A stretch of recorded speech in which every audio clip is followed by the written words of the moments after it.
Fascist Hasina সরকার পরিকল্পিতভাবে এদেশের মানুষের ভোটের অধিকার কেড়ে নিয়ে 3টি নির্বাচনকে প্রহসনে পরিণত করে গণতন্ত্রকে ধ্বংস করেছে।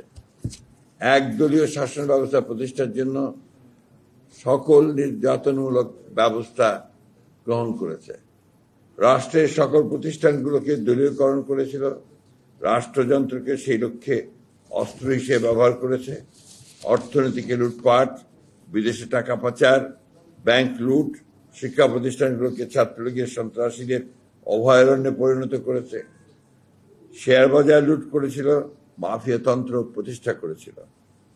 বিএনপি শুরু থেকেই এর বিরোধিতা করেছে দেশনেত্রী বেগম খালেদা জিয়ার নেতৃত্বে। অত্যাচার, নির্যাতন, হত্যা, গুম খুনের মধ্য দিয়ে সেই সংগ্রাম ও আন্দোলনকে দমন করতে চেয়েছে। বিএনপির ৬০ লক্ষ নেতাকর্মীর বিরুদ্ধে মিথ্যা মামলা, দেশনেত্রী বেগম খালেদা জিয়ার বিরুদ্ধে সাজানো মামলা, 10 বছর সাজা দিয়ে 6 বছর কারাগারে আটক করে রেখেছিল। 5ই আগস্ট তিনি মুক্তি পেয়েছেন। ভারপ্রাপ্ত চেয়ারম্যান সহ অনেক নেতাকে আজীবন কারাদণ্ড প্রদান করে বিরোধী নেতাদের বিভিন্ন মেয়াদের সাজা দিয়ে কারাগারে প্রেরণ করেছে। মৃত্যুদণ্ড দিয়েছে। কারাগারেই অনেকে মৃত্যুবরণ করেছেন।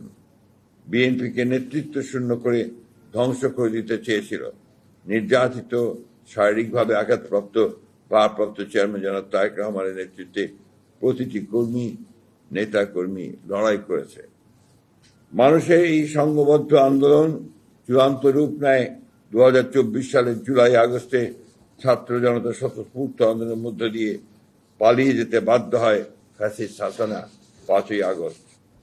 এই অভ্যুত্থানের ফলে মানুষের মনে নতুন আশা আবারও সৃষ্টি হয় এক নতুন গণতান্ত্রিক বাংলাদেশের।